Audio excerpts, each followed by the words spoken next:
Welcome everyone. It is 3 p.m. and it's time for the Server Room Show. This is episode 36. And probably as you know, now we are dual streaming or bi-streaming, and I heard many different words to be used when you are streaming out to more than one destination at a time. So say hello to Tilde Radio Fediverse and our old friends at Anon Radio as well, because I don't believe in we are all one community, so to say. No, I don't care that one is called one thing and another one is called another thing. We are all geeks, mostly coming out from the IT, the information technology Fediverse, let's say like that. And the thing is just that we have different aisles, like Anon Radio or Tilde Radio, but in the end we all get along just fine, and different communities, but we are all in this together for the same goal, because we like and love IT. And yes, two is better than one. The more the merrier. The episode of today, in the very beginning when I started to prepare the notes for this, it started to sound just more like a rant, and actually it's not something I usually do. And another thing that it of course describes the perspective or the situation as it is in Spain, where I'm living and working now from more than 12 years and working in the IT sector.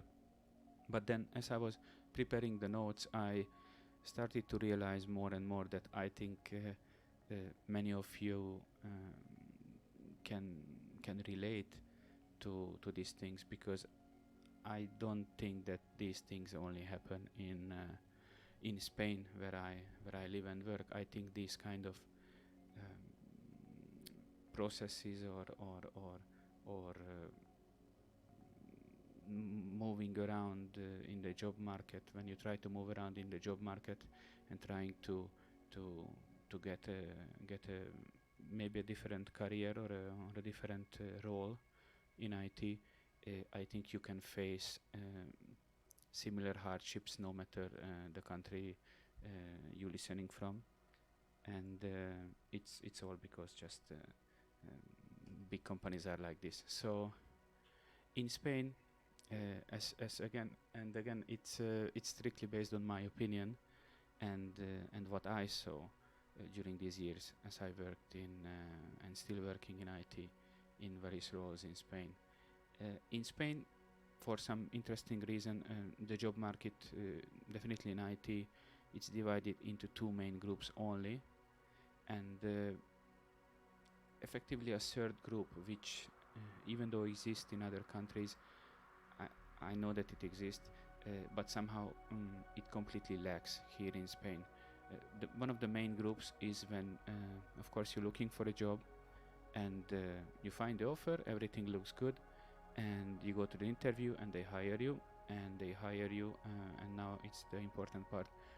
The company hires you directly, so you apply for company X, and company X is going to hire you, and you're gonna be placed on the company's payroll. You're gonna wear the same uniform as every other guy. You will have the same benefits, the perks, and everything from day one. So let's say you apply for an IT role for this company X, then that's what you're going to be, an employee of company X. And with all its bells and whistles, it comes with being in that company, pro or contra, no difference. You're gonna be one from the batch or from the group. This is the group or the main group in the Spanish IT market when it comes to the jobs, which is shrinking more and more. The reason being that there is a second group which is getting bigger and bigger each day for various reasons, and not because of good reasons for us, the workers, but for them, for the companies. And definitely, the bigger the company is, the most beneficial it is for them. And I think these are the little nuances which probably can be similar in other countries, or probably you have seen similarities to the happenings or the things in your country. The second group is when you are being hired by, now this has many different names on the internet. When I looked around, some in Spain they refer to them as a consulting company. In the UK, I think they even use a staffing company or something similar to that, or sometimes even call them a temporary agency or a temp job agency. What it tries to encompass, the definition is that the best to say that they are like an intermediate man in the middle. So it's a company which situates itself between you as the applicant, the employee eventually, and the client, the company where actually you're gonna do the work. And you might already see what's the problem with this thing. I'm not specifically referring to another type of companies which are the two biggest examples I know is one of them, Page Personal or Michael Page, out from the UK originally, and Hayes is the other one. These two I know. The difference that those two, Hayes and Michael Page or Page Personal, they're different in the sense that they classify themselves as headhunters, and what they do is they take care of finding a perfect candidate for company X when they need a new IT admin, for example. But they don't do anything else. They find them the candidate and they say, look, here is the guy. If you like him, hire him and give me my finder's fee, and they are out of your hair. However, these intermediate consulting companies or staffing agencies or honestly, I don't know how many thousands of names they have in different countries under different laws. What they do is they look for the talent, but they retain the talent in the sense that the end client or the company who needs that IT admin, they will not gonna be able to hire this person and put him on their payroll. They will have to pay big money for this intermediate consulting company or staffing agency to have the IT, to have the worker eventually on their payroll and being hired and employed by them, but doing the work for the big company. So how it looks like that they find the perfect candidate for the role required, and they take care of the hiring and the selection process, and they employ this individual on their company's payroll, on the consulting company's payroll, to eventually and literally sell you or rent you out to this end user or this company who needs that role and service to be done at or for. And the thing is that the number of these type of men in the middle or consulting or staffing companies are just can be compared to the number of the skies on the night sky. Often than not, the amount you will be paid versus the amount of money the company pays for the consulting company or the staffing agency for you, for your services eventually, I see sometimes go it as much as being the double or more of the number of one number to another, and it is never in the favor of your salary. And it's a bit tricky because then, as you can imagine, these companies, these intermediate companies, they will work very hard for their benefit, not yours, for their benefit, to have this gap as big as possible, because the gap between the salary you eventually is going to be paid and the money which their client, the company whom needs your services and day in day out pays for you to this company, the bigger the gap between these two numbers, the bigger the profit they retain for themselves. So you see that you're not gonna be on the winning end of this deal. But as you will see, it's not the only problem, unfortunately. More problems. You will be working from day one for this company X.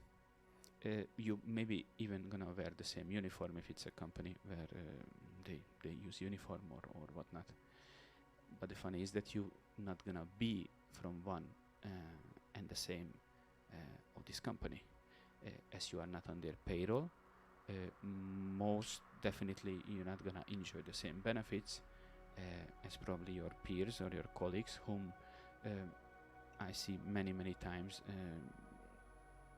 they were hired directly via this company X you eventually work for or giving your services to, and of course you're not gonna enjoy the same salary as your peers, and it's very easy to end up in a situation when that you sit with your colleagues in the same office space, you all doing the same job, even wearing the same uniform, you guys sharing the workload, the same job functions, responsibilities, everything the same. So no one could see from the outside. I mean, looking at the, let's say, 5 of you sitting there, no one would say the difference, because you guys are all equal. But being unequal in everything else, salary, benefits, or other type of compensations and perks, sometimes even shifts or work hours can be different. That I saw it happen that people who were hired through these consulting or intermediate or staffing companies, they were, for example, doing weekends and on-call duties, while their colleagues directly hired by the company and not through these intermediate or staffing agencies, they were exempt from weekends and being on-call duties. Sometimes in quite rare occasions, it can happen that after a few months or a given time, when and only when it's beneficial for the company X you lending your services to, that they say and decide to take you over and pay the whatever fee they have to pay for this intermediate and staffing agency to let you go, and let them to have you, and they then hire you and they put you on their payroll, and then your life is pretty much smoothed out. So at that moment you get everything just as you were directly hired from day one by them. But this is rare and far between. I would say, let's say, not even say 20% of the cases what I saw. So most often than not, you will be hired for another problem is that most often than not, you will be hired for a determined or a fixed amount of time. Let's say for a project, or let's say a fixed time period, let's say 3 months or 6 months or a year, and you either have opportunity to have this date extended or not, and they just say no, it was 3 months and it is 3 months. Someone is asking if you need to be fluent in Spanish to work in IT sector in Spain. I can testament for that you don't need to. My Spanish after 12 years, definitely the grammar is terrible.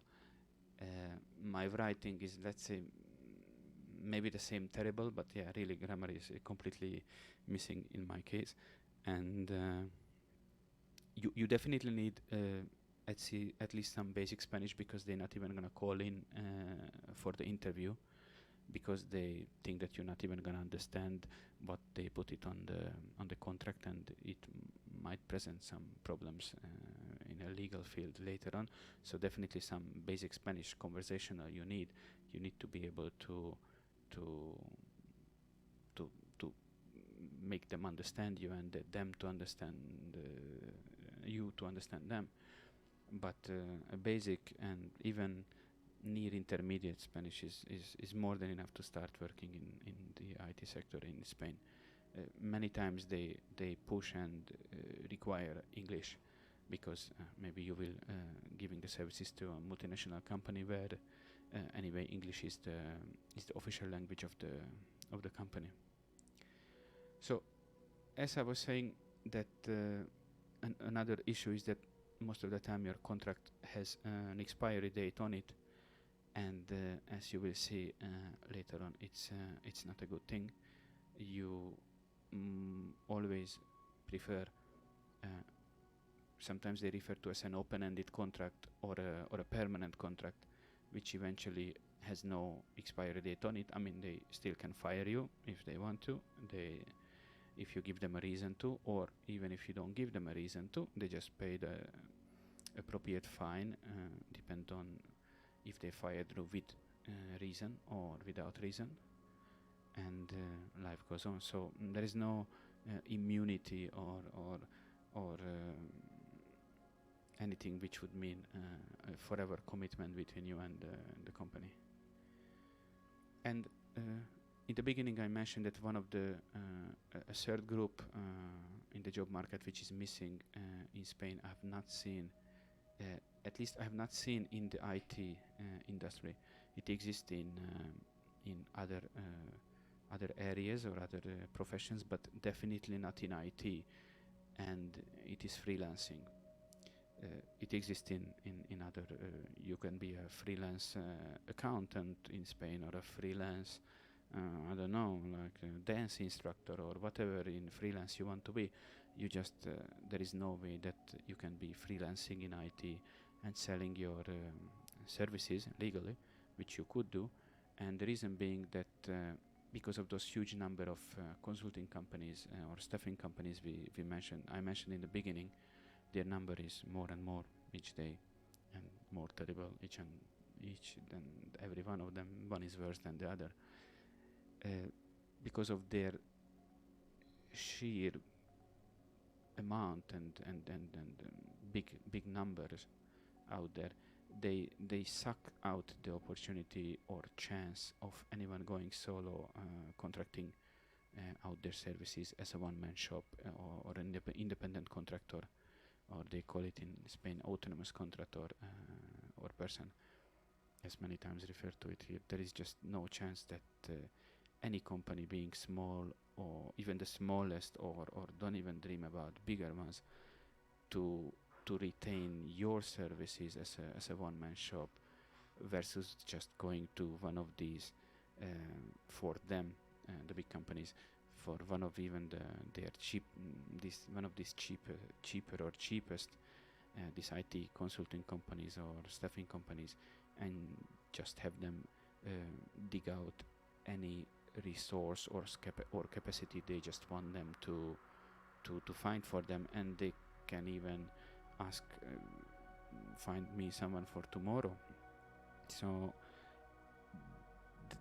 a single person or a freelancer, there is just no chance you have any means or any ways to fight this.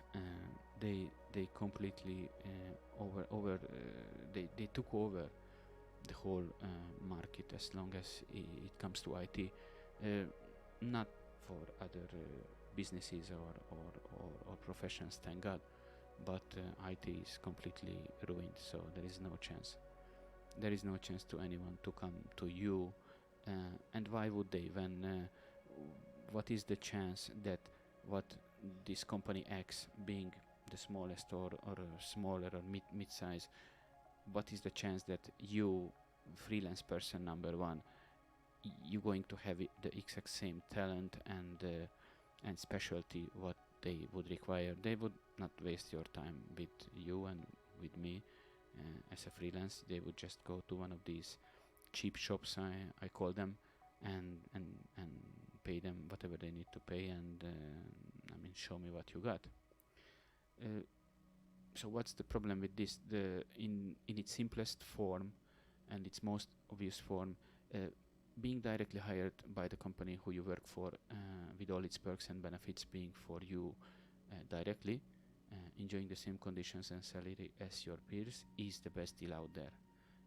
No one can argue this. So of course you would say, okay, the second best chance you have is working through these intermediate or consulting companies or middlemen, IT job agencies. But the thing is that when you work through or for these companies, they take from your earnings and hard work by paying you as little as possible and selling you or lending you or renting you out to this company X or whichever for as much as possible to have the difference between the most beneficial for them, which is obviously therefore is not the most beneficial for you, and indirect this is indirect correlation to your salary. We discussed this previously. I mentioned that they will try to make this gap as big as possible because that's their profit they make. They're not gonna decide to your favor not even €100 a month, because they better spend it elsewhere. They spend it on themselves. And frankly, someone else making money on your work, doing literally nothing in exchange for it, it's like having your agent, like in sports or in music, but this time they make the big money and you left with peanuts, while in music and in sports the big money is made by those musicians and those players in whichever sport we talk about, and the agents normally run away with a smaller portion of the money, and of course they have the fame and the status of representing the person X or the music group Y. But it's completely the opposite in this scenario in IT, because they go away with the big money, these IT consulting companies, and they left you with peanuts. So it's completely reversed, and I just don't know how it came to this point. As I said, it's like being a manager of a rock band, but hey, at least the rock bands earn a lot of money, so who cares that the manager gets off easy for a little or for the little or nothing they do. And of course it's just a joke, so no offense to any rock managers at all. I'm sure that you all do and work hard to deserve all the money you make. That's just for disclosure, so they're not suing my pants off me and me out of my chair. Another important issue is that the type of contracts these shops or these cheap shops offer, these middleman IT consulting or staffing companies offer. And I did mention before that most of the time these contracts are for a determined project or for always given a maximum possible contract life expectancy. There are type of contracts when they are for projects that they can go as far as 3 or 4 years maximum, after which you ought to be offered a permanent contract, which is absolutely what you want, the open-ended contract, which has no end date or expiry on it, as we discussed. But most often than not, you will have a temporary contract, which most probably they make you renew every 3 months, every 6 months, or every year, or whatever. And there is a big problem with this, because you would say, every 6 months I have to renew, no problem. It's like my rent when I'm a tenant. I have to, my contract with my landlord is neither for an open-ending contract. I have to renew after every year or every 2 years, depends how you agree with these people. But in this case, when it's about your job contract, The problem is that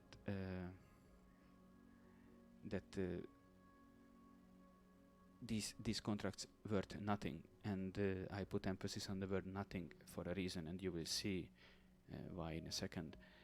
Imagine you work in Spain with one of these kind of contracts, renewing every 3, 6, or maybe it says it's just for a project contract, and it says that it is worth as long as the project is going on. There is a special word for it, which says that it's not a permanent contract, but it's for a job or a service, and it means that as long as the longevity of that project or given task, so it's not permanent. The problem is that you have one of these contracts, imagine, and you after a year, let's say, you feel happy and comfortable, you decide to take your savings, because maybe you saved some money, you didn't spend it all on drinks and bad things, and you say, okay, let me try to get a loan or a mortgage, maybe buy a house, buy a car. You feel very good about yourself. The problem is that for getting any of these type of contracts, as I said, it's worth zero. The reason being, no matter you have the money, I mean the down payment or the entry amount for a car or for a house or whatever you call it based on the country you live, these kind of contracts, at least here in Spain, which are not permanent contracts or open-ended contracts, are handled equally like trash versus a permanent contract or an indefinite contract, as we call it, in the eye of the banks or the loaners. There is no way in heaven that you're gonna get 100 euros loan, even if you have and even if you meet all the conditions they post. I mean, let's say they say 20% down payments for a house in Spain. It's totally normal. There is no way that you get it. They treat this contract as trash, and they're not gonna give you anything. And we said that the permanent contract it's with a company and with your name on it, and it has no end date on it. I saw let's say in 10% of the cases, I actually, when I was writing this episode, I spoke to a guy, and he works to one of these intermediate companies, not exactly a consulting company. Actually, his company is being the service partner for HP in this case, and they called whatever company X. They are official service partner for HP. They have a lot of job, and tell me why, I don't know. Not even the guy knew. This company is honest enough and decent enough to its workers that giving them a permanent contract. So they have a permanent contract with this company X, which is a service partner for HP, and this contract worth as much as any other. So there is no difference that your permanent contract is with a flower shop or some small thing or with the biggest multinational out there. So now you probably see that it is not very fair. It is not very fair, is not it?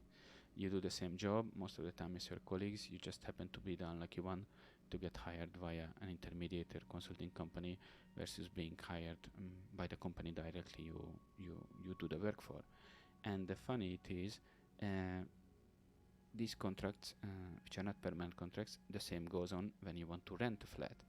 So they also push and demand permanent contracts. They don't want to see people with a 6-month or a 1 year, or even for a determined project, which can be a year or 2 years.